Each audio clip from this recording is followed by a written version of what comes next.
就在去年2023年的12月份，我又到了中国广州一趟了。但这回除了我之外，还有一位从台湾来的朋友，就是台湾著名的数码博主环。这一次其实是打算一起去到深圳的华强北去进行一次特殊的购买挑战，但碍于我们是第一次去华强北，实在不熟悉当地的消费文化，因此为了让我们能不被割韭菜，我也带上了老朋友飞仔和另外一位 UP 主马云策一同前往了华强北。当然，从本次视频的标题，你们也知道我们这一次打算去华强北采购些什么东西了，那就是便携品。但稍微不同的是，与其说我们是去购买便携品，理论上我们是去购买便携品所需要的硬件，然后再进行组装。简单来说，就类似于品牌主机与 DIY 主机的差异一样，我们打算是依据我们想要的规格与功能去组装一台便携品回来。这对于我们这类常年都在组装电脑主机的媒体人来说，还算是比较新鲜和有趣的一件事。当然，之所以会打算进行这样的操作，也是之前看了 ACG 去华强北用超值的价格，组装了一台2K 165赫兹的便携品回来，所以这一次就由我们来进行效仿。但更为不同的是，我是一名马来西亚人，又是第一次去到华强北，这样的一个尝试还算是非常有趣而新鲜的。当然，在我们出发到华强北之前，还是得先做出功课，因此我们先到屏库网去查查我们心目中理想的屏幕面板型号。除了方便查看各种屏幕面板型号的参数以外，比如屏幕尺寸、分辨率、刷新率等等，甚至是亮度、对比度、色彩覆盖率等都均有完整的列出来，方便我们去选择适合我们所想要的屏幕面板，并且还能够看到具体市场的采购价以及在屏库网上的库存数量，方便我们判断是否容易采购得到。最重要的还是在线下采购的时候，能够显得我们是懂行的，比较不会那么容易被割韭菜。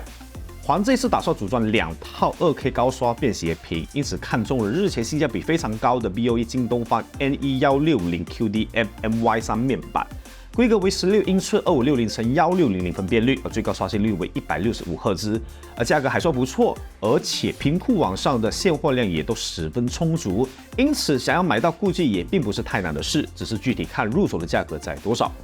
不仅如此，环也做好了后备选择，同样也是来自 BOE 京东方的 NE160QD MY1，规格也是16英寸2560×1600 165赫兹，唯独在色域覆盖率上不如 MY3 的亮眼，但 sRGB 色域同为100%，并且也是相同的 PCDL 弯折方案，可以达到4面窄边框的外形，组装起来也比较方便一些。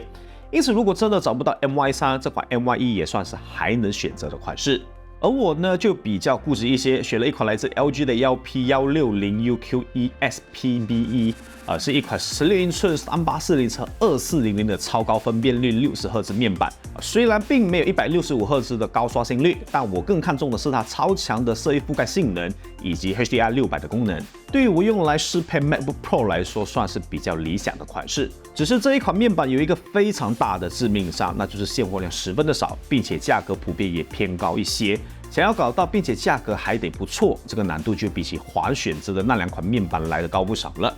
关于这一点，肥仔也在我们出发前往华强北之前给了忠告。你可以放弃，因为这种可以买。要不他的干脆法，不然。但我还是不信，我真的找不到。结果，这个也是缺货的。这个也是缺货。4K 的话有吗？4K 的面，4K 的面板。4K 面板货源不稳定。160、156都可以。没有啊。反倒是环在整个过程却顺利了不少。因此，我一度也下降了我的标准，看看能不能够找到比如 BOE 京东方的 NE160QANNS1，甚至是下调到15.6英寸的 AUO 友达 B165JAN03.6，但无一例外，这2款都无法找到。就在我很无助的以为这一次将会两手空空，什么都没买到就回马来西亚的时候，无意间在一家不起眼的店外随口问一下。还居然给我找到了 LG 的这一款 SPBE， 就是找那款嘛，找那个，就是你要的这个。对。哦，我都看不出瑕疵，好不好？虽说是有点瑕疵，但只有在屏幕显示全黑的时候才看到那么一丁点的瑕疵存在。同时价格只需260元要知道这可是 LG 的面板，并且是16英寸 4K 高色彩覆盖率的，这个价格简直是不需要多考虑了当然最重要的还是再考虑下去就真的啥也买不到了。于是最重要的面板我们都已经搞定了，剩下的就是驱动板与外壳。这部分的选择我们俩都达成共识，尽量去找直接打包一起出售的店家，一来一起购买应该会更便宜一些，二来也方便我们测试驱动板与外壳的匹配度。当然如此一来无法将性价比给进一步压榨到底，但想到面板都已经用非常实惠的价格入手了，在驱动板与外壳这部分能够方便简单没烦恼，还是更加实际一些贵也就贵在几十块而已的事。最终我们找到了一家店，给我们统一外壳与驱动板的报价为210元，并且稍微教会了我们如何手把手的组装便携屏。所以这也算得上是我们自己亲手 DIY 了吧。另外，当肥仔看到我这一套 SPV1 的面板表现如此的惊人后，他也心痒痒的想要组装一台。刚巧在另一家也找到了全新无瑕疵的款式售价是450元。而当我们实际对比了我们两个面板之间的差距，坦白说，在一般情况下使用是完全看不出差异和瑕疵的考虑到260元与450元的差价，个人觉得还是非常值得的当然，强迫症患者则不推荐学我这样了。